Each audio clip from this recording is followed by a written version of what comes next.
The Northmen tell of a great hero. His name is Sigmund. His father's hall was built around a great tree, and one day Odin comes and thrusts a sword into the tree, a gift to whomever can release it. Many try, but the sword only comes out at Sigmund's touch. His brother-in-law, King Siggeir, wants it, but Sigmund refuses him, so King Siggeir plots revenge.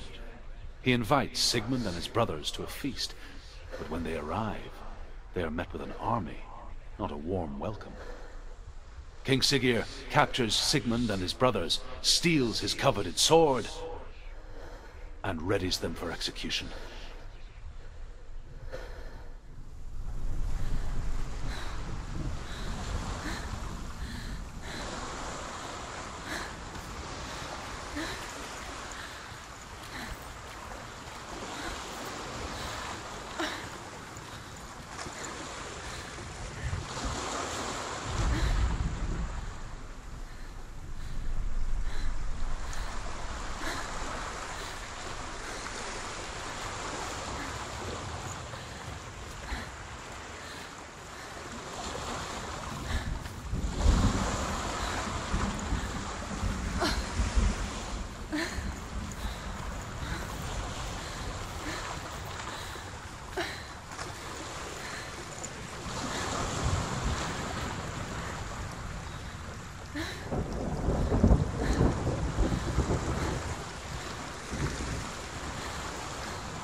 Death for Sigmund and his brothers seems certain.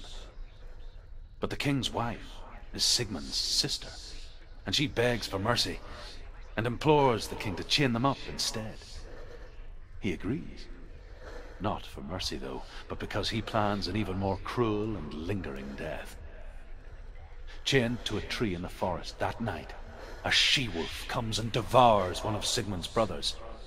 She returns, ravenous, night after night, until only Sigmund is left. The next day, Sigmund's death for Sigmund and his brothers seems certain.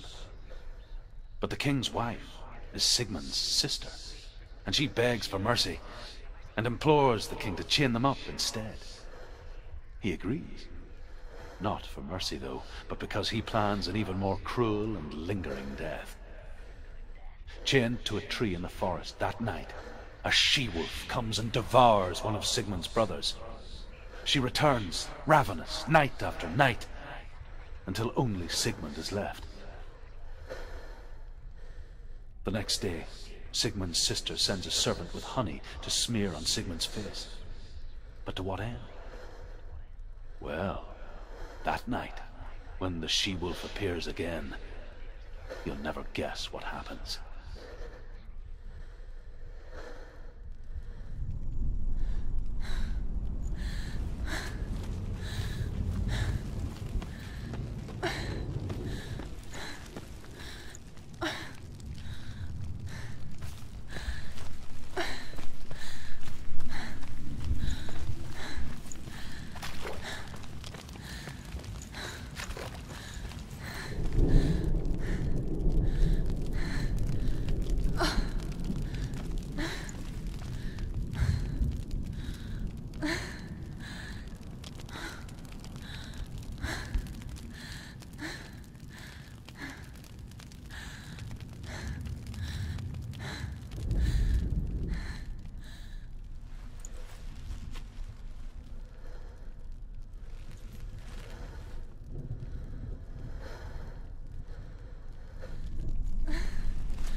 as the she-wolf licks the sweet honey from Sigmund's face.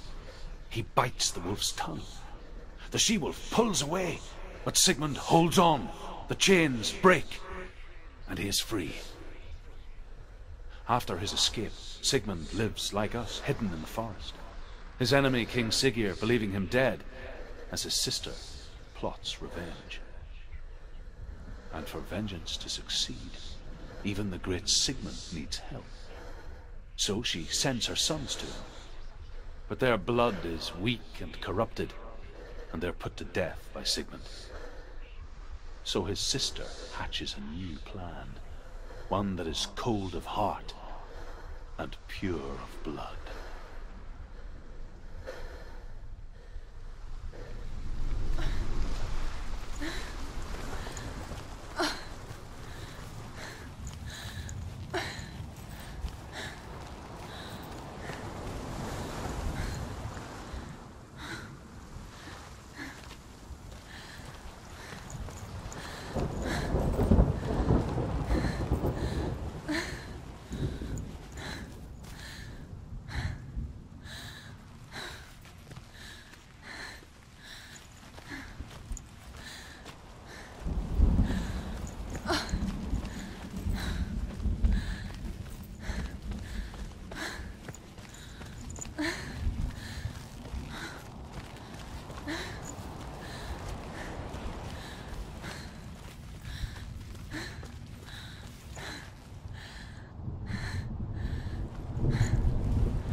Watching from far, she mimicked him, perfecting her own secret dance,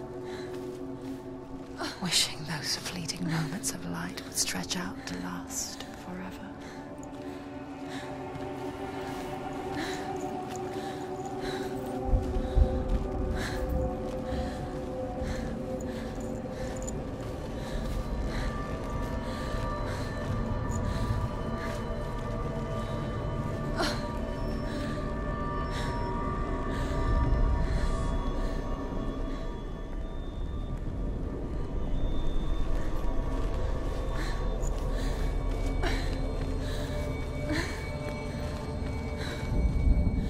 Sigmund's sister trades shapes with a sorceress, and in disguise, she lies with her own brother. She gives birth to a son named Sinfjotli. After a time, she sends him to the forest to Sigmund.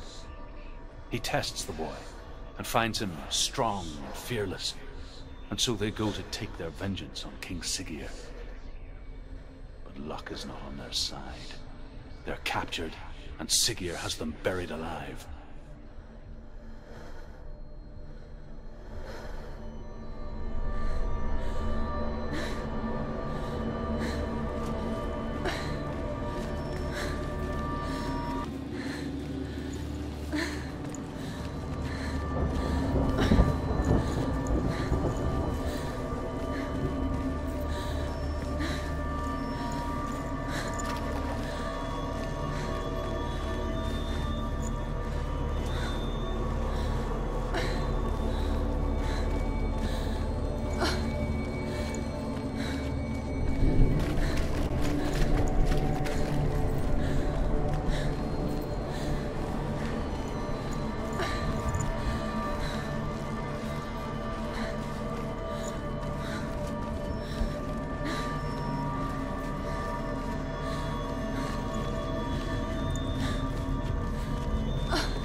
even fight. It's just deception.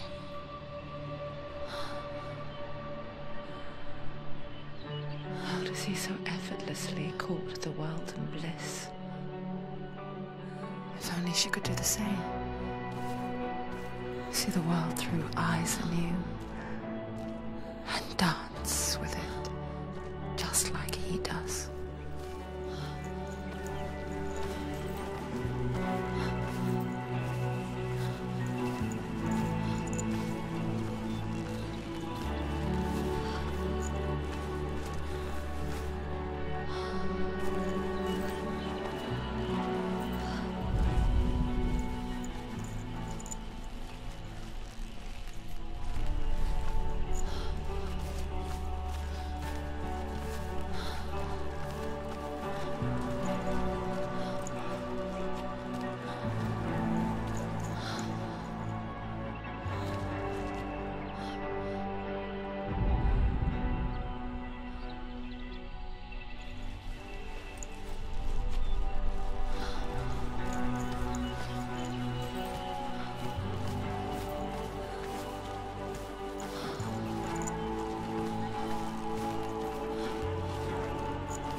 What's your name? Senua. I haven't seen you before. I don't leave home much. Oh, Zenua's daughter. I have to go. Wait. Who taught you to fight like that?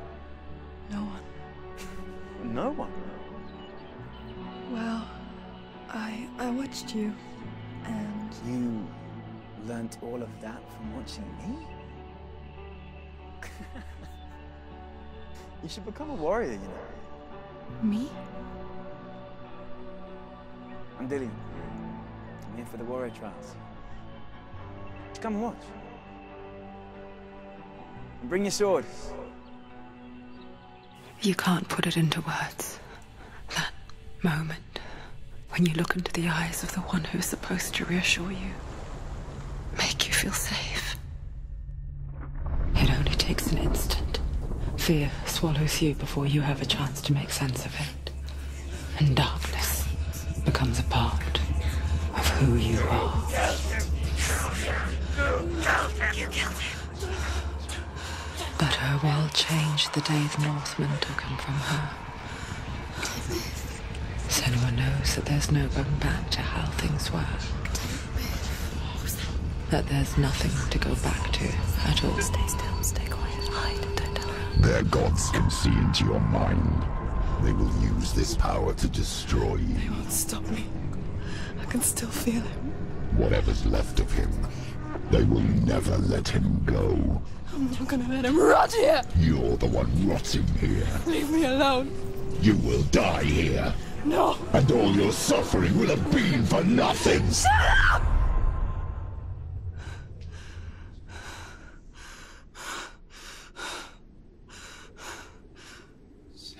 Dillian?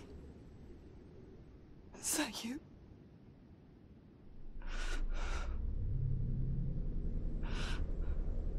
I'll find you, my love. I promise.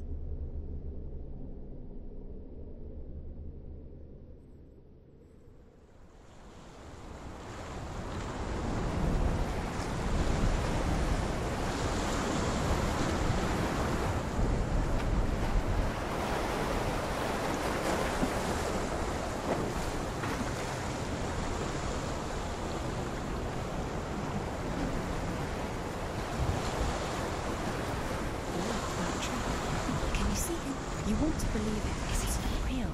Is he there? You're alone in these mountains. Is that Delia? Nothing lives here. You won't survive. You met him by the tree. She met him by the tree. Maybe it's a sign, the tree. What's he trying to tell you? He's waiting for you by the tree.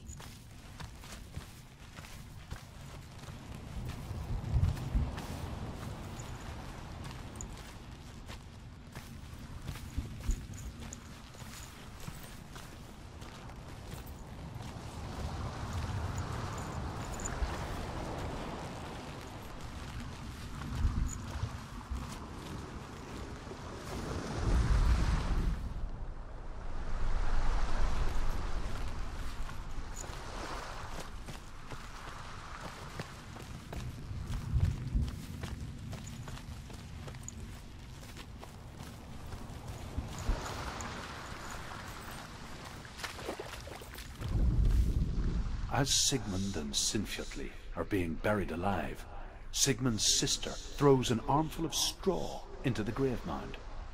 Hidden in the straw is Sigmund's sword, the gift of Odin. They cut their way out of the grave mound and set fire to Siggeir's hole. The king burns to death. Sigmund calls to his sister to come out so that she may live and be honored.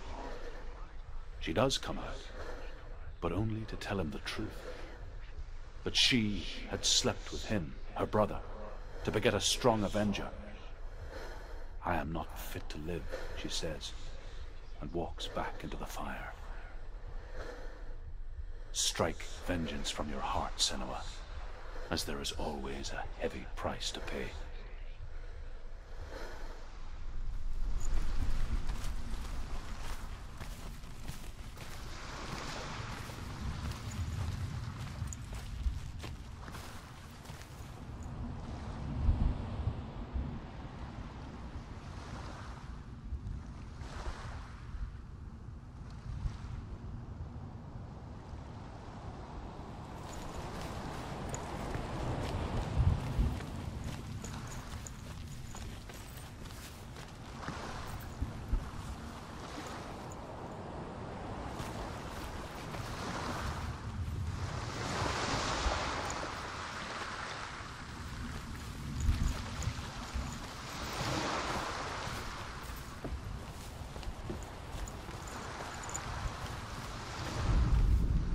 And here is the end of Sigmund's story. He was a fierce and great warrior who fought many battles. But one day, an old man came onto the battlefield. Although shadowed by a hood, Sigmund saw that he only had one eye. The man raised his spear, and Sigmund struck at it with his sword, but the sword shattered into pieces. Sigmund then knew that this was Odin, and thus that victory could not be his. He bowed his head and accepted his end. Dying, he tells his wife that she is with child, and that her son will one day make a great weapon out of the fragments of his sword. The sword named